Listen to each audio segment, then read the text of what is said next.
My son received a broken RC car from the dollar bin, while my niece unwrapped a designer purse and $600 in cash. She was called more grateful. My dad said, "I didn't fight. I simply removed myself from every family event. Within 3 months, their lives fell apart. And then the parents decided to do this. It was Christmas at my parents' house, and everything had already started badly and was tense. There was no music playing, just the low sound of football coming from the living room and the occasional clatter of pans from the kitchen. My mom didn't even greet us when we walked in. She just pointed at the counter and told me to put the cinnamon rolls there, then mumbled something about how everyone already had plenty of sweets. Evan stood beside me holding a small gift bag. He was 10 and had picked out a toy RC car for himself at the store last week with the $10 he got from helping our neighbor shovel snow. I'd wrapped it up myself. Nothing fancy, but he was excited to open it. I'd also brought a small card for my parents with a handwritten note from Evan. I left it on the entryway table. No one touched it. Amanda and her family arrived 20 minutes late as always.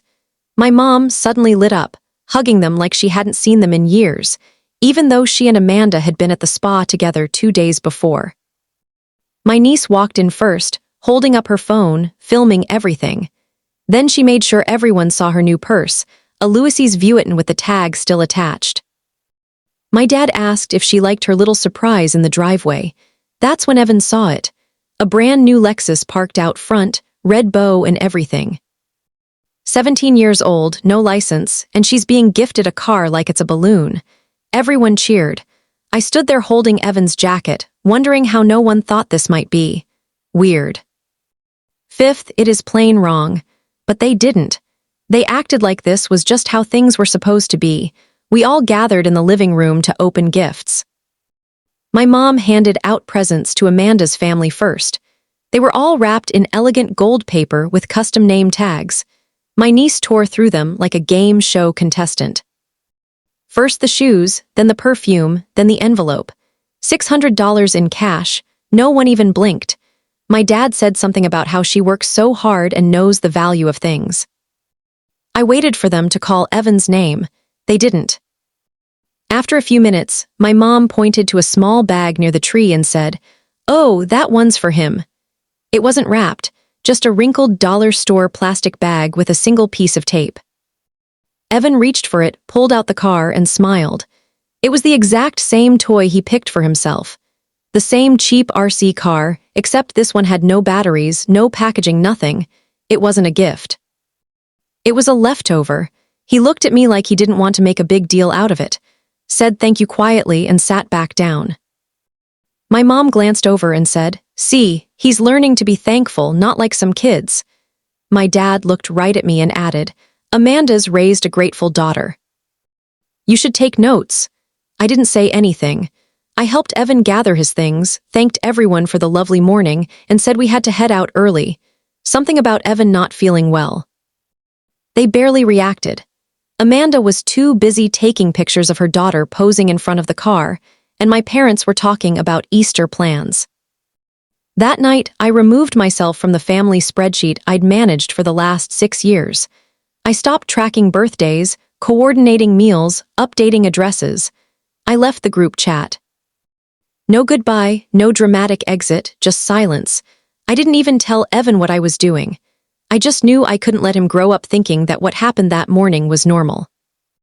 They didn't ask where I went.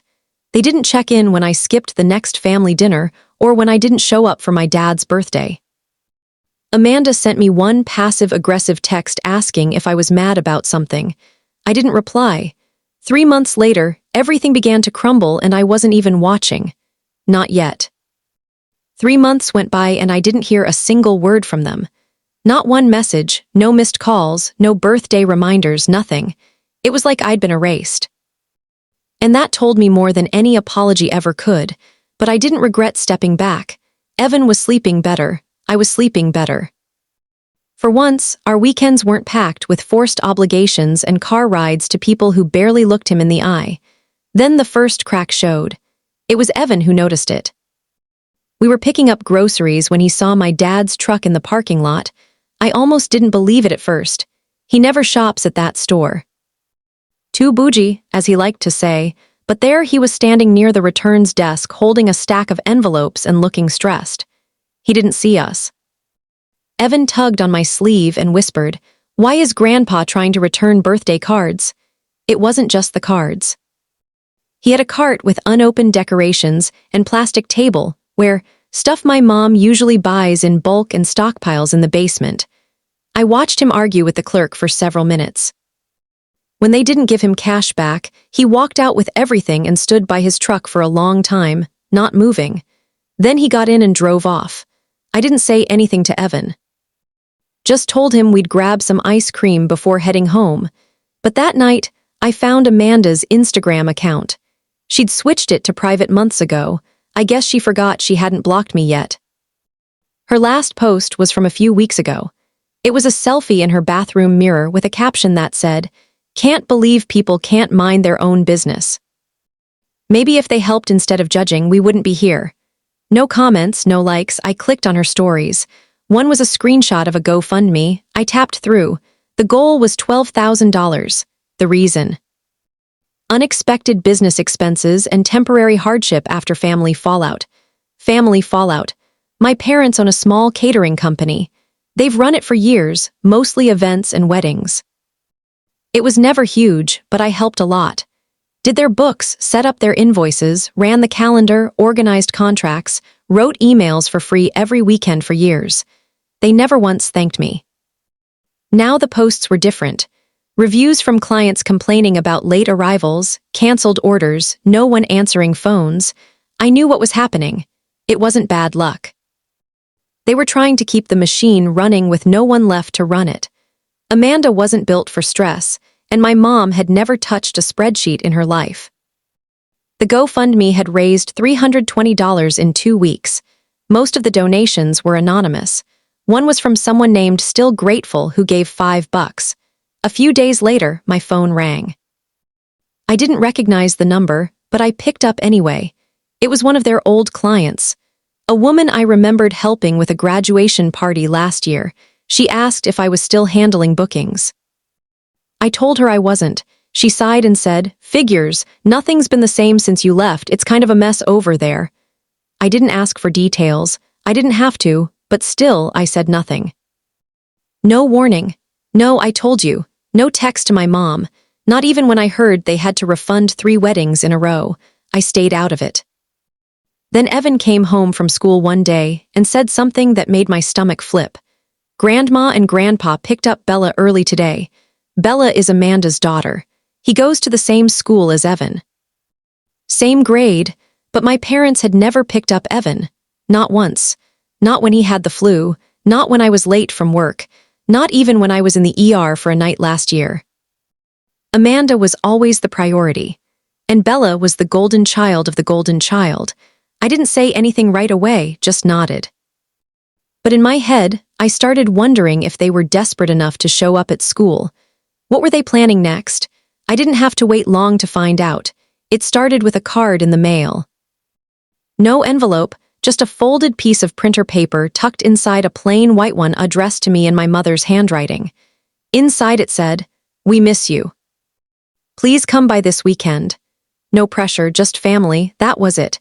No apology, no explanation, not even Evan's name. Just, "We miss you." I put it on the kitchen counter and left it there for a few days. Then Evan found it. He asked if we were going. I told him no, not yet. I said, maybe sometime soon. But I didn't trust it. The timing was too convenient. Their business was clearly tanking. The GoFundMe wasn't doing anything. And suddenly now, they wanted to reconnect, after ignoring my son on Christmas, after mocking us.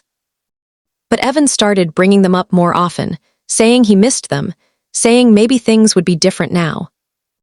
I didn't want to tell him the truth, that I thought they were trying to use us, so I stayed quiet and waited. A week later, I got a voicemail from Amanda. She sounded overly cheerful, like she was reading a script. Said they were planning something super special for the weekend after next, that it would really mean a lot if Evan and I came. She didn't say what it was, just that I should keep the evening free and bring an appetite. It didn't take long for Evan to find out. Bella told him at school that everyone was coming to my birthday party.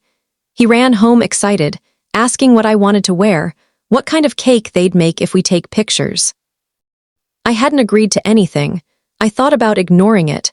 I even thought about leaving town for the weekend just to be safe. But a part of me wanted to know what they were up to, if they were really trying, if maybe, just maybe, something had changed. So I told Evan we'd go just for a little while. We pulled into the driveway at 5:30. There were balloons on the mailbox and streamers across the porch.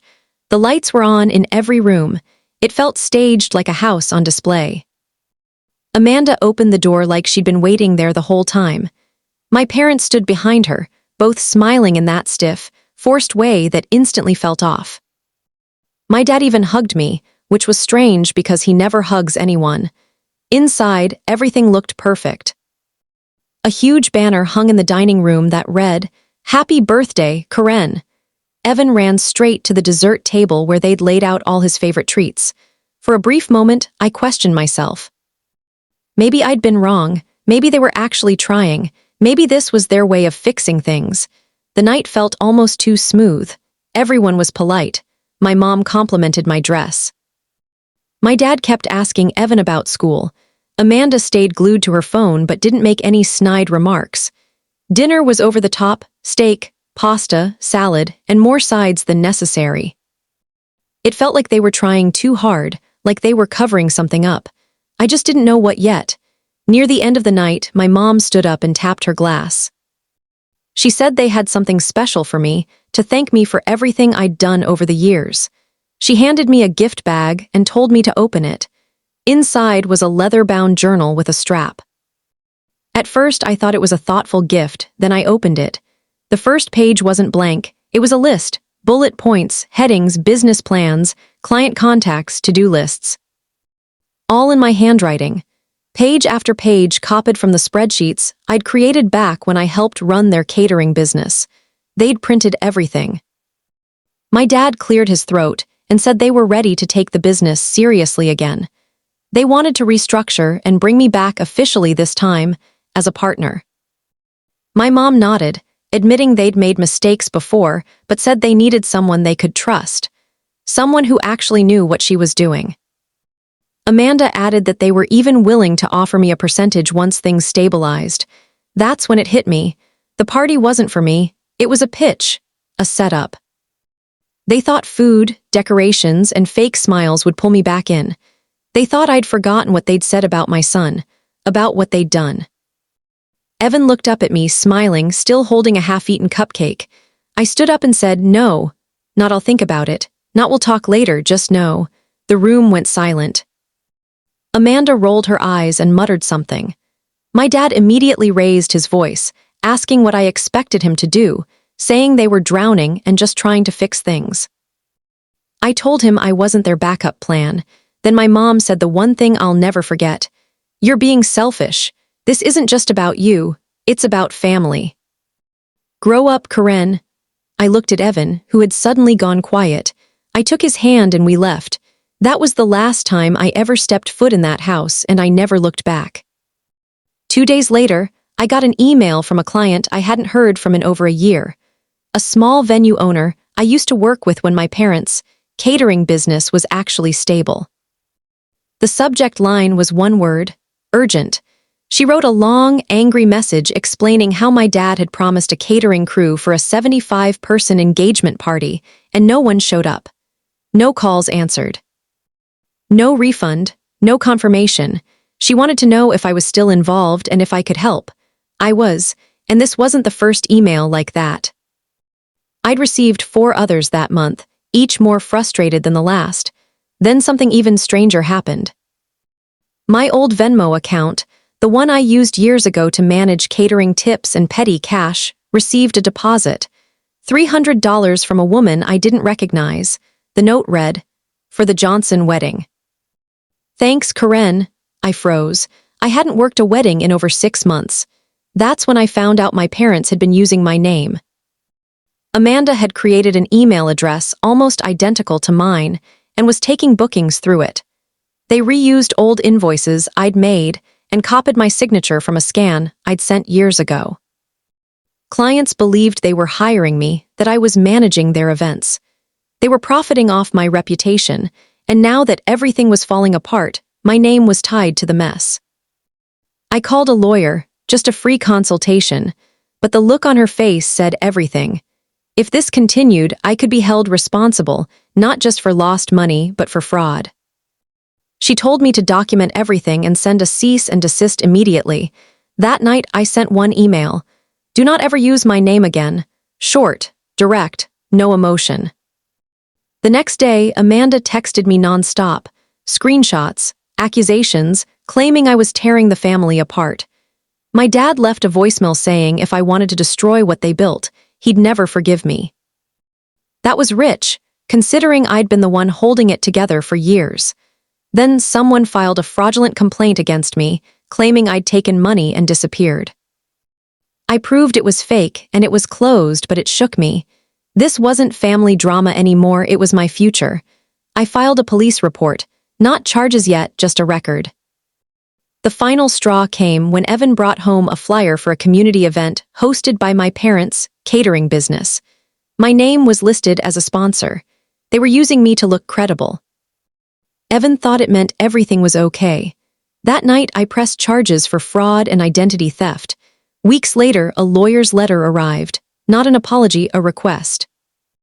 They wanted a $28,000 loan sent directly to Amanda, called it a misunderstanding. I didn't respond. Then they showed up at my door with balloons and a photo album full of guilt.